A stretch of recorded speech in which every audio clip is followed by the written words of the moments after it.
Welcome to this rainy day edition of Post Play. And before anything else, I would just like to say, Marshall Lassiter, you owe me, James Velasquez, and Seb Sarmenta our voices.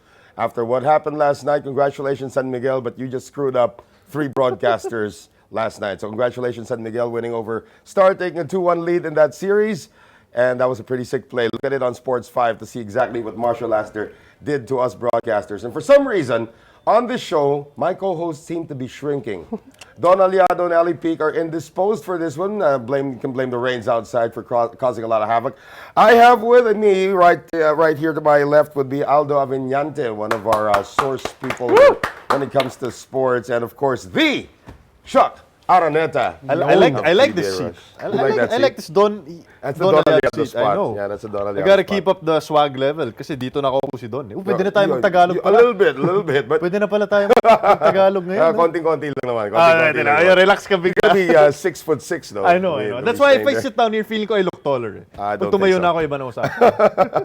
All right, for this edition of Post Play, we're going to talk about a little bit about the national team that will be sent to the SEA Games, pati na rin sa Jones Cup, which is coming up this July. So we have a pool of guys who are from the original Gilas pool, and there are a few additions to this one. So let's start off by mentioning the names of the players in the pool right now. Mac Bello is back in harness after suffering an injury. Okay na siya. He's 100% again. You also have Carl Brian Cruz, Ed Dakiwag, Kevin Ferrer, Fonso Gotladera, Gio Halalon, Von Pesumal, Roger Pugoy, Mike Tolomia, Almond Vosotros, Matthew Wright, plus a few new guys. But first, before we bring in the new guys, just want to ask you, what do you think about the pool? There are a bunch of guys here from the Siaba team who are going to be in the Jones Cup team, right, and also in the SEA Games. Some of them might not make the SEA Games. Some of them might just go straight to the FIBA Asia team. But what do you think of this lineup so far? Well, go ahead, Aldo. Yeah. For me, medyo kulang sila sa bigs personally. Yeah. They only have 4 bigs, but in terms of firepower, medyo covered tayo. We have a lot of shooters from Ferrer, Vosotros, Wright, Pagoy, and Pesumal. Yeah. And of course, the guy, Halalon is there also, and he's really performing well in the PBA. So it's exciting to see him in the international level again. Guys like Dakiwag and Tolomia, but again, medyo nakukulangan ako sa bigs natin. We have teach Aldo how to relax on TV. Sige, si Chuck sanay na. Go ahead. No, I think this is where you see the beauty also of the national pool. Right. Diba? We started this conference even before the season, then we said 24-man pool, then we saw these names, pak. And now we're seeing that, okay, we saw the quote-unquote Puyas really making their mark and establishing our dominance with the Siaba 2017 tournament. But now, it's these tournaments like Jones Cup, it's these tournaments like SEA Games where, the younger guys, the guys like Halalon, Tolomia, Pogoy, Mac Bello, this is where they can get the reps. Yeah. And really, eventually become part of, eventually, the main roster, quote-unquote main roster. That's what they say is that experience... There's no substitute for experience talaga eh. So, and parang na rin tayong China rito. No? We got 2 national teams. Diba team B tayo? No, but even if as Aldo said, if you look at these players, it's not like these are the guys that, are filling out the bottom of PBA rosters. There are a lot of all-star talent here, guys like Halalon, Pogoy, and this is going to be a very, very competitive roster. I actually like it because it's a lot of guys who are eager to really prove themselves on a big stage. All right, we're talking about Jones Cup, which is coming July, and the SEA Games, which we usually dominate. We haven't lost in the SEA Games since 1989, so I think you can call that dominance. We did add a few more players to the pool. Coach Chot Reyes has reached out to the following: Raymar Jose, Kobe Paras, Kiefer Ravenna, and Christian Standhardinger. Now, these 4 names alone, and Chuck, you've been covering the PBA D-League, so you've seen at least 2 of these guys in action already. Talk about the addition of these 4 and how important is it for the young pool? Right. Well, the thing about Kiefer Ravenna is he will come in. He hasn't had a lot of time already with this team, but he'll come in already and he'll be a leader on this team. He's one of the youngest, but Kiefer just has this attitude in whatever team he gets to. He wants to lead, usually by example, but he can also be one of those guys that can rally the team together. It's like a Sinag reunion as well. Absolutely, yeah. For Kobe Paras, he's the big question mark because we know of his athleticism, we know of his athletic abilities. He played in the US NCAA the previous season, but we haven't really seen, correct me if I'm wrong, Aldo, pero parang yung talagang 5-on-5 game, parang tagal na natin hindi nakita si Kobe. wala siya. That's Andre. Oh, that's Andre. That's Andre Paras. Okay, Kobe okay. not yet. He's going to be part of the But he's here. 3-on-3. He's joining the 3-on-3 next week. So No, so wala pa. yeah, so that actually might be the last glimpse we have of him competing in an actual basketball composition. Ray Marose, I'm so Grabe, excited no? about this kid. I like this kid. So, I just saw him play much, for Signal HD a while ago in the D-League, and he's just killing it. He's a man again amongst boys. It's his timing, his offensive rebounding, the way he cuts. These are pro-level moves that he's doing right now. The question here, and the one that's most appealing for me, is Christian Standhardinger. Standhardinger. Standhardinger. Phil German. May G ba yun? Standhardinger? Yes, Hardinger. Ger. So Based parang- on the parang YouTube, Angono. based on the YouTube clip I saw, it's Stan Hardinger, 6'8", 6'9", Phil German, played for University of Hawaii in the NCAA, played in German leagues. This guy's a legit player, and he's already 27 or 28, meaning he's already approaching his prime. This is an opportunity for him to get into the PBA maybe next season, and this could be a good sort of platform for him, similar to guys like Marshall Lassiter, Chris Lutz, when they were part of the Gilas team and Gilas 1.0. So this is going to be a very good opportunity for him. Aldo, I know very little about Christian Standhardinger. Baka meron kang share sa atin about this kid. Well, he played in the under-17 youth German team, Okay. and when he was there, he was one of the top prospects. He played a little bit of D1 and I think in 2 college. See, the transfer siya. Yeah, division. yeah. Tapos, well, he was also in the radar of the first Gilas program before. Even before, Sila slaughter pa yun. Yeah. Oo.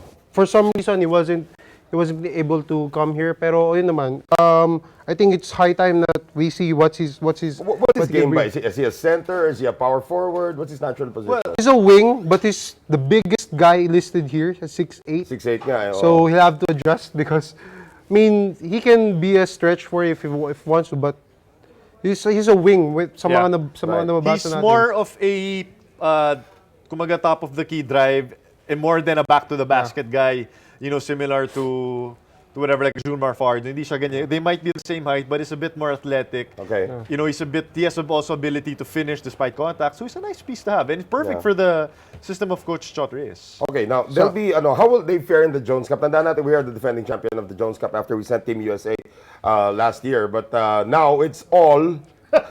Sorry about that. Shout out. Now it's Edric Ferrer, you my man.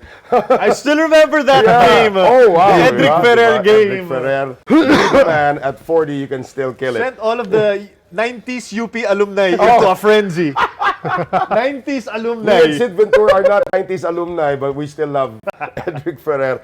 But ito si Jones Cup, we are the defending champions. You think this group can defend? Absolutely. Absolutely. But it's just a matter, It though, will of be hard for them, Yeah. but yeah, I think again, my concern is their bigs, but just going back from the additions of Coach Chot, it would, in fairness to Kobe, even though we didn't see much of him in the States, 3 years of training there with high-level competition Right, yeah. will be exciting to see how he will perform, how much has he improved through the 3 years since he's been there. It's not a joke to play in D1 basketball, especially naman, yeah. with Creighton, and ngayon yung center nila is Patton is projected lottery pick, so he played with really high-level guys. Okay. So him and Kiefer, who stayed also in the States, so like what also Chuck mentioned, kahit saan maglaro si Kiefer, somehow, some way, parang he's always been the lead guy. Yeah, but he's gonna be 3-on-3 muna material. Doon muna siya nakafocus. Yeah, so 3-on-3 is a smaller ball, different surface. So Yeah. then you have to get back on June 19. They have to start Right. their practice Yeah. already. For the Jones Cup, it really depends on the other teams. Yeah. What teams bring. Last year, you had teams like South Korea, Japan, Chinese Taipei. And we were able to defeat them because, as you mentioned, we had a bunch of imports. We also had some talented locals as well. But at the end of the day, this is a different approach to Jones Cup. For me, I think that winning it is secondary to actually Right. getting these players comfortable playing with each other. In international competition. Yes, as well, exactly. pati yung rules. Because most of them are still in the PBA, Exactly. different rules and all. So now going naman to the SEA Games. So Jones Cup might not be much of masasabi natin, not really a priority. It's just more gaining experience. We've heard this a lot from volleyball actually. Right. Gaining experience. But for the SEA Games, ito importante. Yeah. Because we have been the defending champions for more than 20 years already here. And then we just want to keep on winning. it's gonna be in Malaysia. Malaysia's gonna be fielding in their A team. It's gonna be rocking. Yeah, there are no. Remember dito sa Siaba, they did not send their A team dito. Yes. So guys like sino ba yung mga wala doon? Sila Kwek, Ivan si Yo, Kwek, 2010-1. si Kwek Chan Yuan, they weren't there. Machikwan. None of those players were there for Malaysia. They'll all be there, and I heard they might even have a naturalized player in the SEA Games. So can this group naman, in your opinion, can we defend our long-time SEA Games championship? Aldo? Definitely, kasi we're still the cream of the crop in terms of the Southeast Asian level. I mean, tapos meron pa tayong mga preparation for this one, the Jones Cup and itong Siaba. So, with the way coaches our team na dribble drive offense, it's been that part of the program since 2011, right? So, Right. I mean, 2013 with Coach Shots, diba?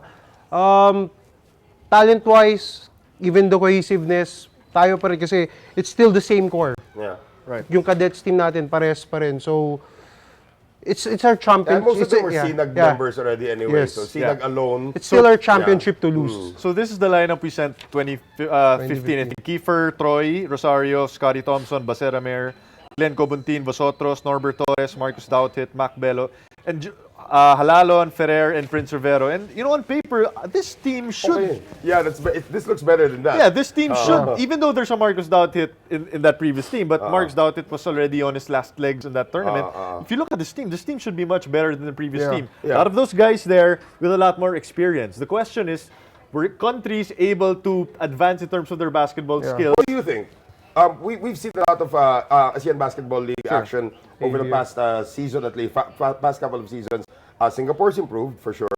We haven't seen much of Thailand, but judging from the Siaba, they have improved. That's basically their A Yeah. team, if I'm not mistaken. Malaysia, Indonesia. Yun naman sure. yung mga kalaban talaga natin. Those are the four teams that may give us a problem. And I'm looking at Malaysia, and Thailand, and Indonesia probably in the top there. Right. So what do you think? They have? I think we will. I think we're gonna win, but I think it's gonna be a lot more uncomfortable than what people might expect. I think it's just based on pure respect. Home court advantage is such a big thing. Lalo na for Malaysia. Yeah. Malaysia has been gearing up to play the Philippines. They've renovated their stadium. The Maba Stadium looks fresh. And they're really treating this basically as their Siaba. Tayo kasi we went all out for Siaba because it was in our home floor and it was the ticket that we needed to make it to the home and away tournament, right? For this one, this is everything that Malaysia and the other countries are gearing up for. So they're going to give us their best shot. I do think we're going to win in the end.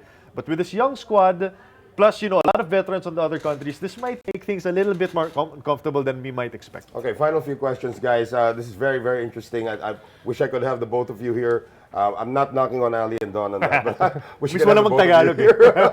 Nagtatagalog din naman si Don paminsan-minsan. Now, looking at this lineup right now, there are a bunch of guys from the Siaba lineup that are here. We're talking about Gio Halalon, Roger Pugoy, pati na rin itong tatlo yan na. Sino isa? Matthew Wright. Yeah, right. Matthew Wright. So, they may be sent to Beirut. Now, Gilas has made this clear that there are going to be two national teams in August. They made this clear. One in the SEA Games, one in the FIBA Asia Cup. So, by all indications, Wright, Pogoy, and Halalon might just make it to Lebanon, which leaves these guys. The guys left, okay naman, kaya naman. Sure. Yeah. You think so? Yeah. Kaya. Yes, but malaking bagay Very din yung mawawala sa kanila. Yeah. And pag ganun, can they actually still add some players to replace? You can Wright, add as Halalon? many players you want. I think the deadline for submissions to SEA Games is at the end of this month. If that's the case, put in Basera Mer and Scotty Thompson. Pero luckily for them, yung mga player na... Basera, Mer, and Scotty Thompson. Teka muna, they're not even on this list. If they're available. Like, if they're available, if you have to replace. Like, I think Basera Mer is the one guy I'm looking at this list na, bakit wala si Basera? I mean... Hindi naman locked yung pool sa pag-SEA Games, right? Kasi hindi naman siya FIBA sanctioned. That's why nga So pinasok pwede ko nga ito yun. ito. But June 19, dyan na yung sila na lang ang practice doon. If Kobe, Kiefer, Raymar, and Stan Harding are available, that should be more than enough to compensate for the absence of guys like Halalon and... Yeah. Well, yung Pogoy, Wright, Halalon, pag nawala naman sila, yung And strength natin... Bello might also join Beirut. There's Possible too. Bello might replace one of the guys from the PBA guys. But in terms of their skill set, we have overabundance of it. If mawala sila nun, we have keeper, we have Tolomia, we have Dakiwag. Tapos sa mga shooters tulad ni Wright and Pogoy, we have guys like Vosotros, Pesumal, and syempre si Kobe Paras, yung X-factor natin. So, medyo pangit sabihin, pero they will not be that much missed kasi SEA Games ka and then it would bode well for them to experience it the international level, diba? They won't be missed as much. But again, you know what? Two tournaments putting coming it up. very, Two tournaments coming up for Gilas. Actually, to get ready for the home and away, which begins in November. FIBA officials were already here. We are gearing up for that. Our first home game is going to be on November 29. We're, of course, brought to us by Chooks to Go as well. Ano naman yan? Yun! Chooks, ha? Melmac. Usapan natin, Melmac, ha? Nag-iisang manok ng bayan. Kahit walang sauce. As Marakino would always Nag-iisang say. manok ng bayan. Well, you know, that's going to do it for this edition of Post Play. Maraming salamat to our special guests. And I'm sure going to have them, Aldo Aviñante Anytime, and anytime. Chuck Thank you. Araneta very, very, very soon. And we'll talk more Gilas next week in our next edition of Post Play. Magandang gabi po sa inyo.